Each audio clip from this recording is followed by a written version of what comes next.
Chatterboxes. This is Chatter Thursday, and I'm coming to you with some celebrity chatter.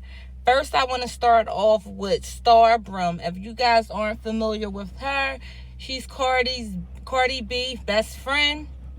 She's from the Bronx. She has her own podcast. I think it's called Keeping It Butte. So she has never,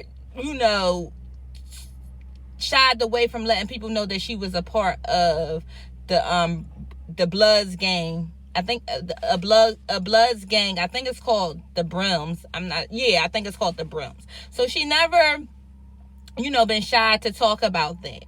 So apparently those type of dealings has gotten her into hot water. So she just came out of jail. Maybe she been out of jail the last 9 months, 8 months. Maybe I'll say a good year. Let's just say a good year. She's been out of jail.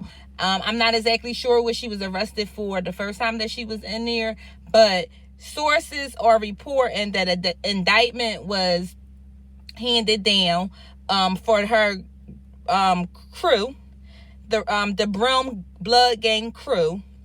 So she's going to have to turn herself in after she gave birth to her first baby, and I think she's due to have this baby any day now. So it was a couple indictments that went through. I think they may have did like a sweep because this is like a RICO charge.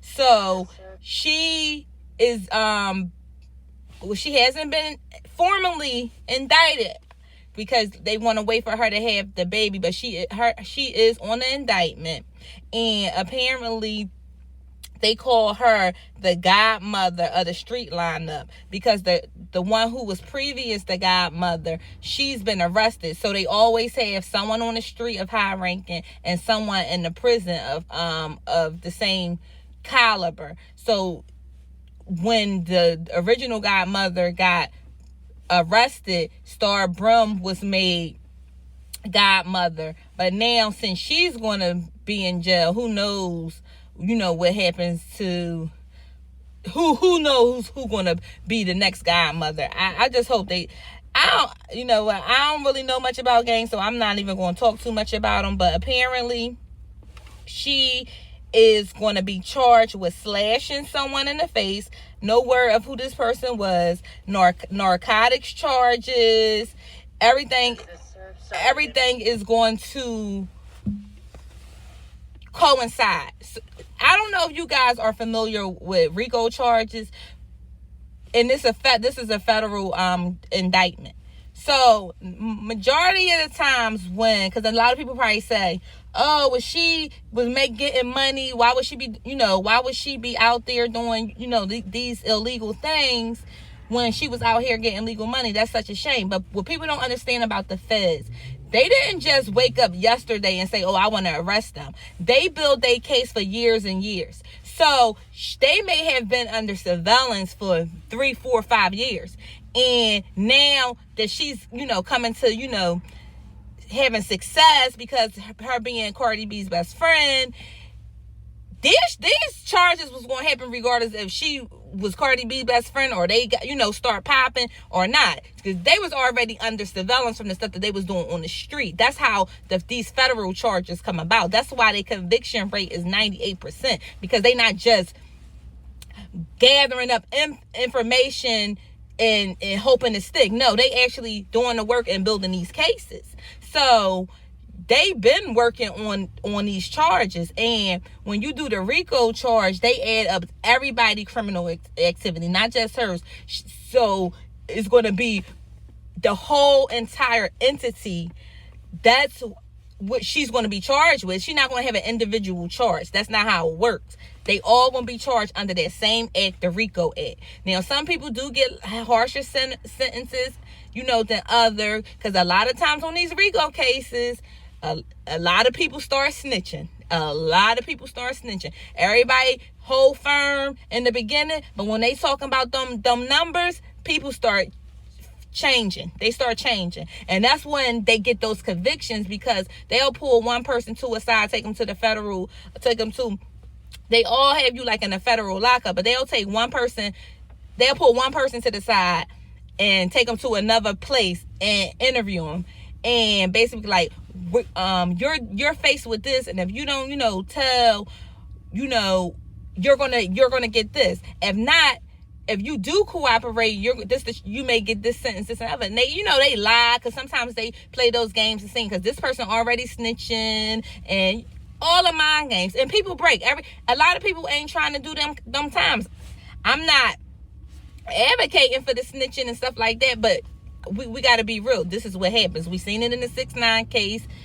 You just see it. So that's how these kind of cases, come about. Not saying that she's going to flip. I don't know who's going to flip. They all might stay firm, because sometimes when y'all all keep quiet, and y'all might not get as bad of a hit if y'all all shut up than if y'all start talking, because sometimes a lot of times they evidence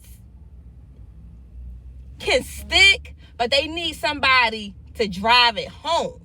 And that's majority of the time people go up there and snitch. That's why a lot of times people get those football numbers, because you get one weak link, the whole crew gonna fall. That's just how it works.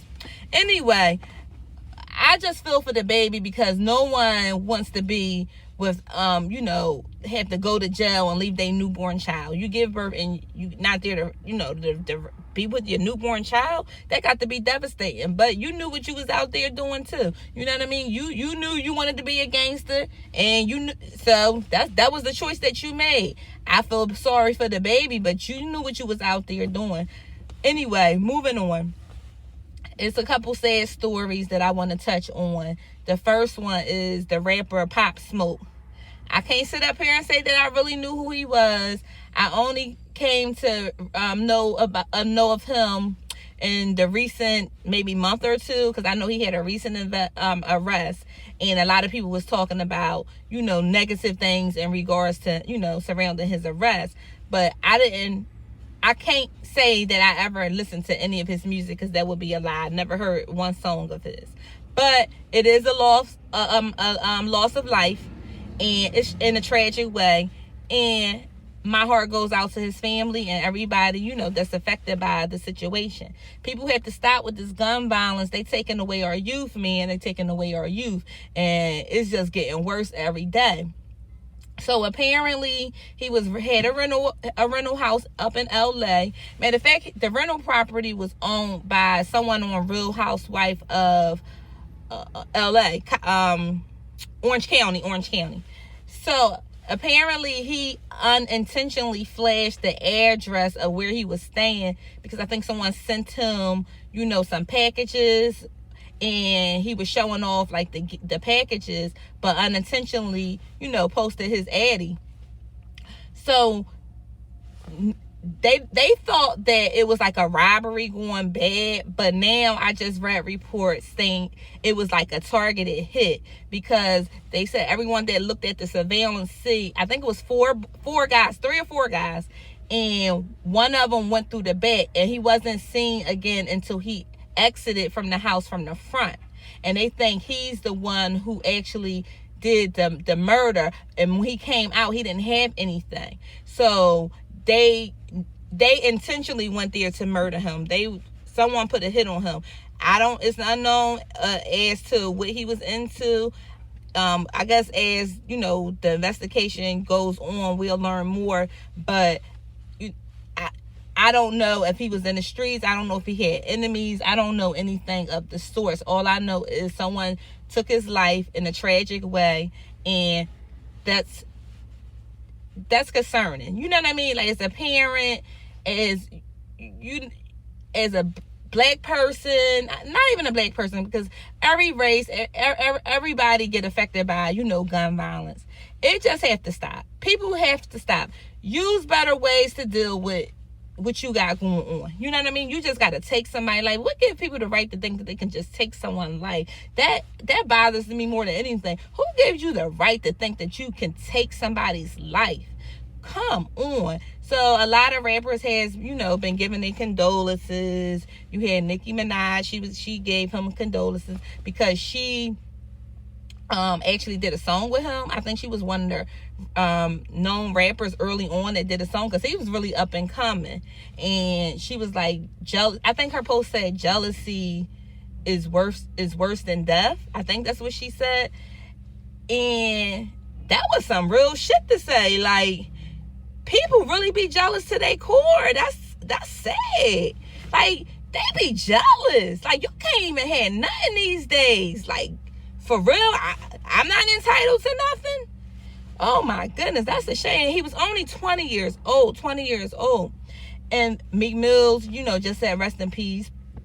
You had Blueface coming out saying, everybody think LA is, sun and sunshine. He was like, but people die every day here. He was like, these artists, when they come near, they need to probably, link up with people. And he said, not in a checking in type of way, just linking up with the right people to make sure that they're good when they're around. He was like, because, it's killers out there. But he's right, but it's killers everywhere. So in that case, they just need to move correctly anywhere that they go, because every city, every state, even the ones that you think don't get it in, they get it down. You know what I'm saying? So it's killers everywhere. It ain't just LA. It's everywhere you go. Even if you go to goddamn Nebraska, they got some damn killers. They got some killers. So you ain't safe no goddamn where, especially when you got money. So you heard him speak out, about it. Safari just said, he just advised the young, up and coming rappers, stop flashing their money. He was like, because, it just bring unwarranted attention. He said he had to learn, the hard way. And a lot of people was dragging him, talking about he be on there with, furs and buying his wife all this jewelry and stuff like that. He's one to talk. But even though he is one to talk, he was talking some sense. Now, he may need to practice what he preach, but he was talking, some truth. So rest in peace to him. I send my condolences to his family and friends. Another thing about that, they were trying to blame his friend. Like, I guess he like his best friend, because he showed pictures of them coming up from the mud. They was trying to make it seem like he set him up. He was hurt by that. Like, he grieving the loss of his friend, his brother, you might as well say. And y'all, social media want to say, oh, he did it. Y'all gotta be careful with the shit that y'all be doing, because people out here, these are real lives. These are real people lives. It's not a game. It's not a game. Like, especially when it comes to life and death, I think y'all need to be a little bit more cautious how you guys speak. Y'all really do. So then we have, but willona from Good Times, she passed away. She died in her sleep. I don't think reports came. I don't know if they haven't done an autopsy yet, so we don't know what the cause was. But I don't know. She had heart problems. I don't know, but I know she died peacefully in her sleep. I think at the age of 77. Her real name was Janet Dubois, and rest in peace, willona. Like, we were just joking about her the other day at my job, and a couple days later, we get the news that she passed away. I thought that was kind of ironic. My condolences go out to her family and friends as well. Like, another life lost, but she did die peacefully, in her sleep. Shamar Moore, he came out. Shamar Moore of Criminal Minds fame and currently on the hit TV show SWAT. His mother passed away on February 8th. He just announced it in a tearful, post dedicated to her, explaining how much she meant to him and how much he missed her. And from this point forward, he's going to live his life every day about her. And he couldn't hold back the tears, and I felt every bit of that pain. I mean, I still have my mom, but I seen him, gloat over his mom over the years. He loved his mom. They were really, really tight. They just went, I think it was Australia last year, because that's where she's from, like her roots or her heritage or something. I think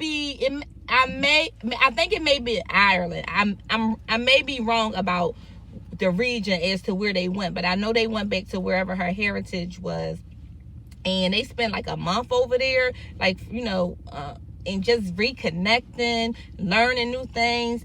And I know he didn't know that his mom was going to pass like the following year, but he did, you know, get to share those memories with her. But I felt his pain. I felt his pain. He really was on there crying, pouring his heart out. You know, what a tragic loss for him as well. I'm not sure as to how she died.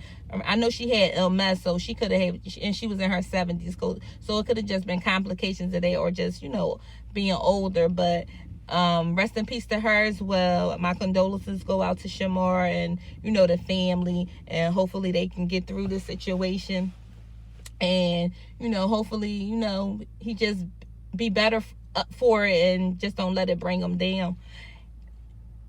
I don't know. Do you guys think 2020 need to start over? Because we done lost a lot of people in this short time, and not just in the music world. I'm pretty sure people that's listening to me has lost friends or family, or, you know someone that has lost someone in this short time. And I know when you're born, you're going to die. Everybody die, everybody meet. But it seems like so many tragedies. I'm like, just give us a break for a while. Just give us a break. It was reports that came out too that they're going to do a documentary or a docu-series. I'm not exactly sure as to which one it is going to be, but Ava DuVernay is going to direct show or miniseries series based on Nipsey Hussle, and it's been green lighted from Netflix. But I don't know if they came up with a deal per se with the family, so I'll keep an eye on that. But I'll be interested in to see how they do that, because Nipsey, he was a very complex individual, so I'm looking forward to that. That's all I have for you guys today. If you guys like the content, please feel free to like, comment, and subscribe. And don't forget to holler at your girl. Bye.